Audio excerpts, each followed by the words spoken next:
Pendakwah, Miftah Maulana Habibur Rahman, atau yang akrab disapa Gus Miftah, menyampaikan pengunduran dirinya dari jabatan utusan khusus Presiden, bidang kerukunan beragama dan pembinaan sarana keagamaan.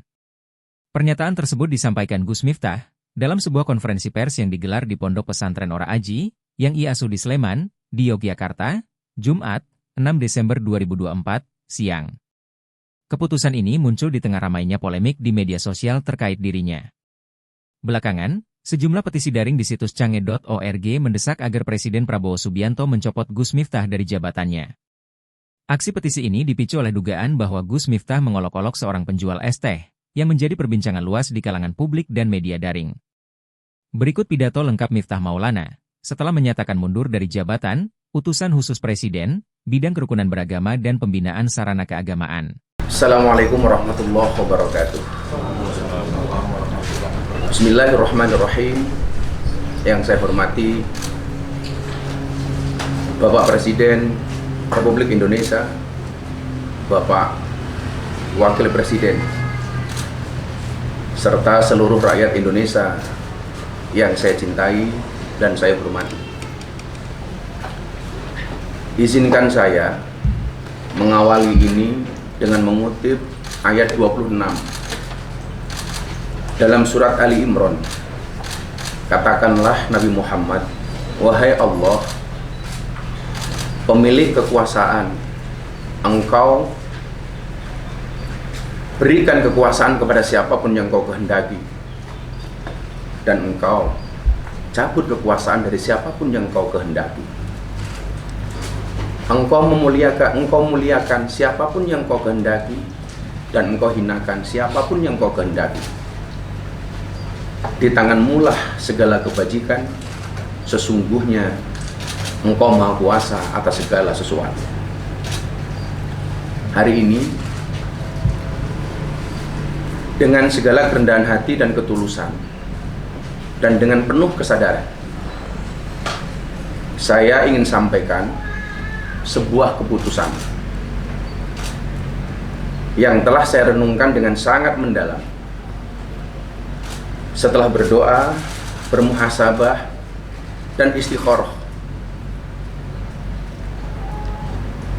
saya memutuskan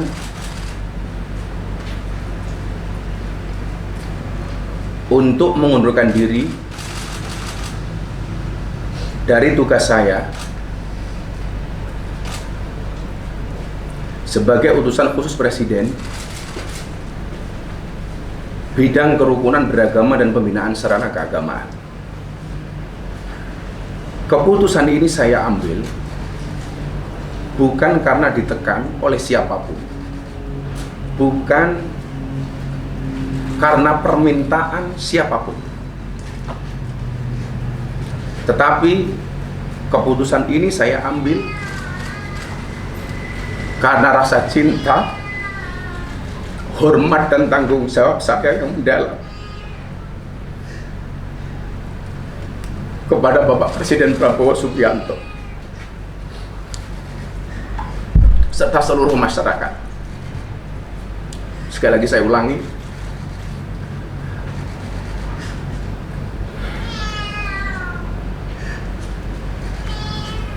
keputusan ini saya ambil bukan karena ditekan oleh siapapun, bukan karena permintaan siapapun, tapi semata-mata keputusan ini saya ambil karena rasa cinta, hormat, dan tanggung jawab saya sangat mendalam kepada Bapak Presiden Prabowo Subianto serta seluruh masyarakat Indonesia. Keputusan ini bukanlah sebuah akhir ataupun langkah mundur, melainkan langkah awal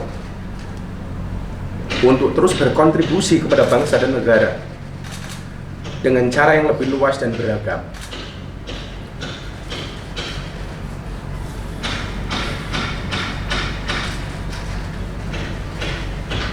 Seorang berjiwa kesatria pernah berkata, kalau jabatan itu hanyalah titipan sementara, Karena itu adalah satu sarana untuk berbuat kebaikan.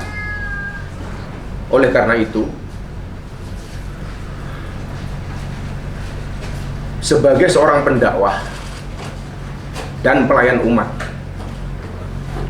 saya merasa bahwa pengabdian kepada bangsa dan negara Indonesia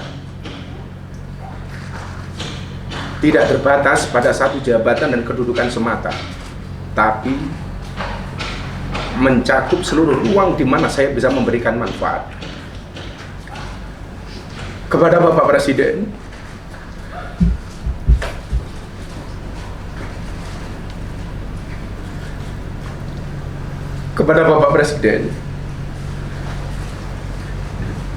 saya mengucapkan terima kasih yang setulus-tulusnya atas amanah dan kepercayaan yang telah diberikan kepada saya. Saya seorang anak yang berlatar belakang dari jalanan, yang bergaul dengan dunia marginal, dunia premanisme dan klub malam.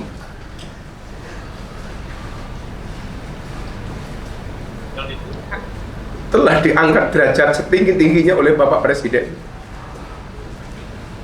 Adalah anugerah yang luar biasa yang Allah berikan kepada saya melalui perantara Bapak Presiden Prabowo Subianto. Saya mohon maaf kepada Bapak.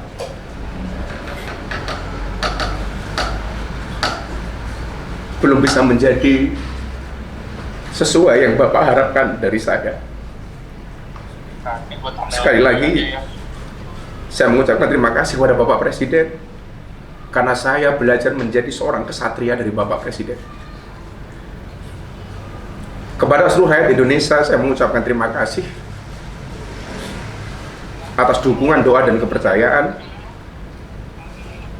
yang telah diberikan selama saya menjalankan tugas ini. Sebagai manusia biasa, saya tidak luput dari kekurangan, kekhilafan, atau kesalahan yang saya perbuat, baik yang disengaja maupun tidak. Saya mohon maaf dari lubuk hati yang paling dalam, karena saya yakin kebenaran hanyalah milik Allah Subhanahu wa Ta'ala semata. Sekali lagi,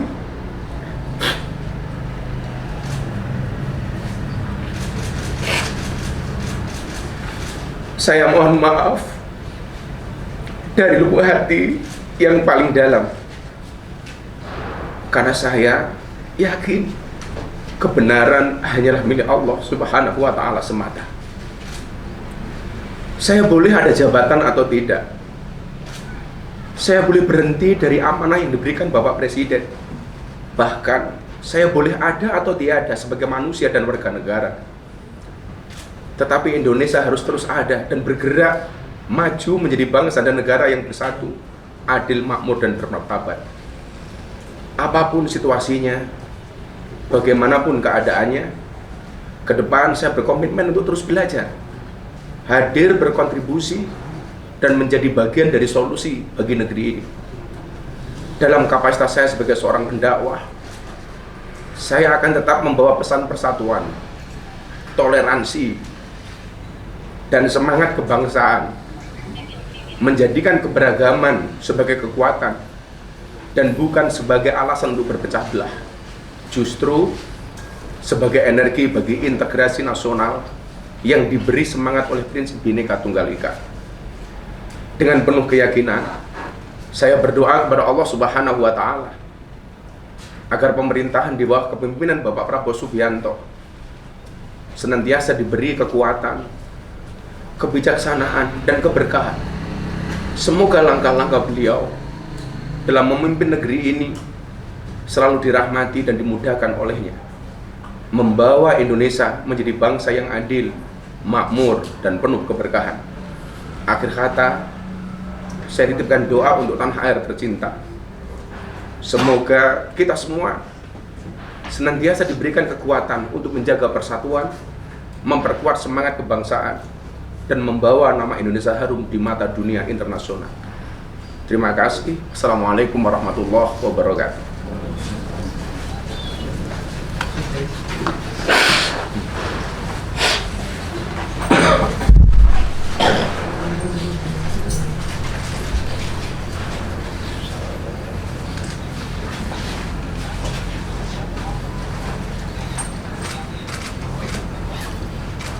Silakan.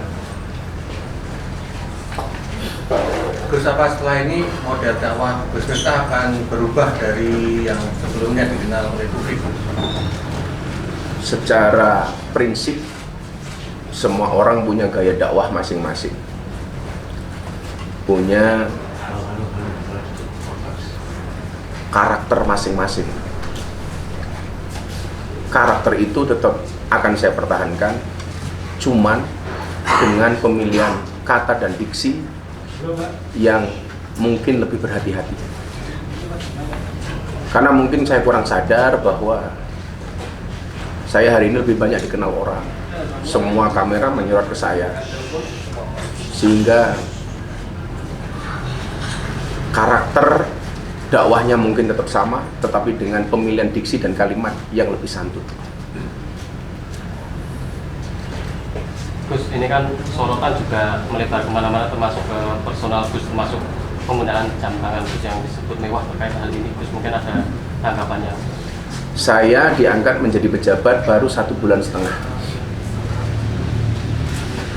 Artinya sampai hari ini pun saya belum menerima gaji dari negara. Alhamdulillah, saya belum menggunakan fasilitas negara, termasuk rumah dinas. Apa yang melekat dalam diri saya itu sudah ada jauh hari, termasuk tadi yang jenengan sampaikan, jam tangan. Artinya itu jelas bukan merupakan fasilitas dari negara, tapi barang lama yang sudah alhamdulillah Allah berikan kepada saya.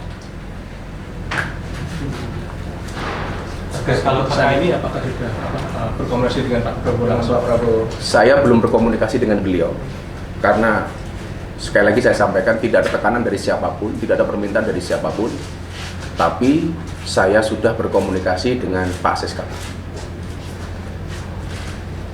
Pak Seskap hanya menjawab keputusan ada di Gus, kembali ke keyakinan dan hati nurani Gus Miftah.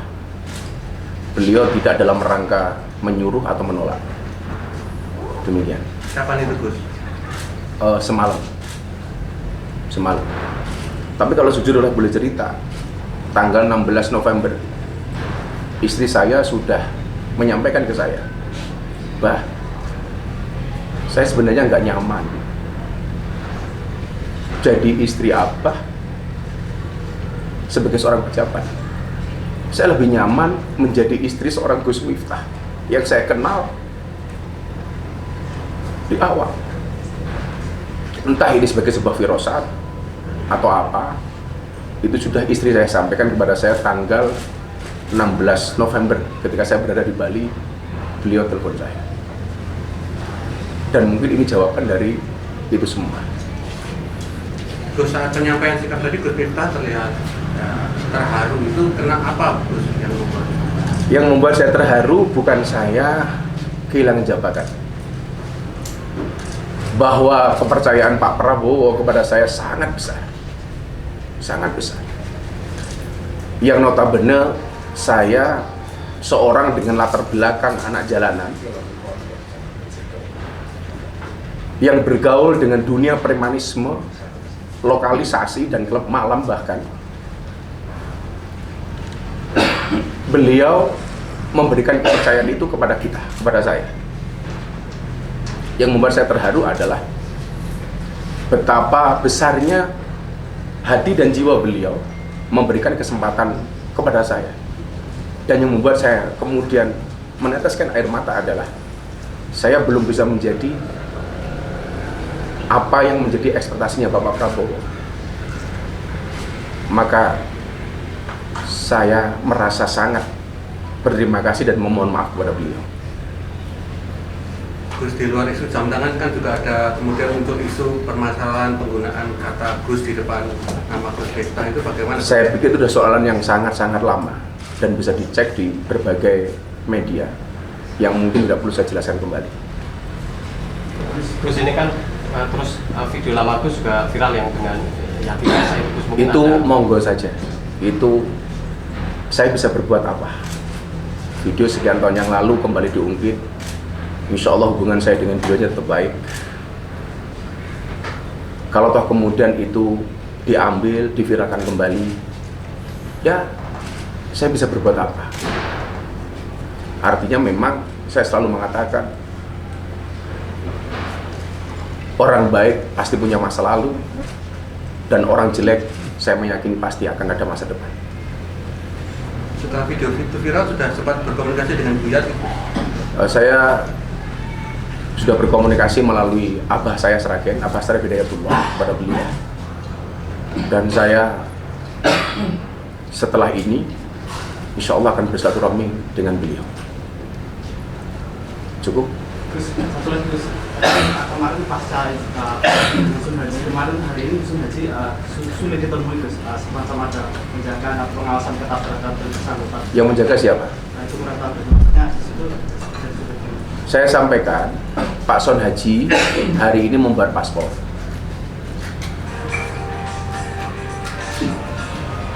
Saat itu ada pertanyaan, Mas Son Haji mau berangkat umrohnya yang diambil dari siapa? Dari orang-orang yang menawarkan ngasih hadiah umroh atau dari Abah Miftah? Beliau menjawab, saya mau berangkat umroh dari Abah Miftah. Yang mau diberangkat umroh siapa? Mas Son Haji. Abah yang mau berangkat haji, kalau berangkat umroh, kalau diizinkan, saya, Son Haji, istri saya, ibu mertua saya, dan 2 anak saya. Maka hari ini Pak Son Haji membuat paspor di kantor imigrasi Yogyakarta. Beliau semalam hadir di pondok untuk persiapan pemberangkatan umroh, dan itu atas keinginan beliau pribadi, termasuk paket umroh dari siapa yang diambil ternyata beliau menghendaki dari saya. Ya alhamdulillah. Memang tidak ada sangkut pautnya dengan tidak ada sangkut pautnya. Ya kawan-kawan bisa menilai. Kawan-kawan bisa menilai bahwa beliau yang berkehendak untuk berangkat umroh dengan fasilitas dari saya. Gus, satu lagi Gus, soal mau menghadap Presiden Prabowo kapan? Saya insya Allah minggu depan menghadap Presiden. Saya baru dijadwalkan oleh Pak Seskap.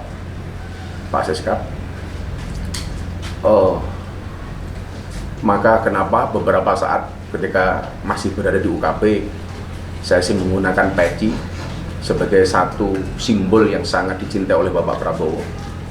Tapi hari ini saya kembali menggunakan belangkon sebagai identitas saya sebagai seorang pendakwah. Artinya saya kembali kepada masyarakat, kembali ke pesantren, ya seperti dulu, nggak ada yang berubah. Mungkin begitu. Terima kasih teman-teman media atas hadirnya. Mudah-mudahan Allah ridho dengan semua yang kita lakukan. Terima kasih. Assalamualaikum warahmatullahi wabarakatuh. Download Tribun X sekarang, menghadirkan lokal menjadi Indonesia.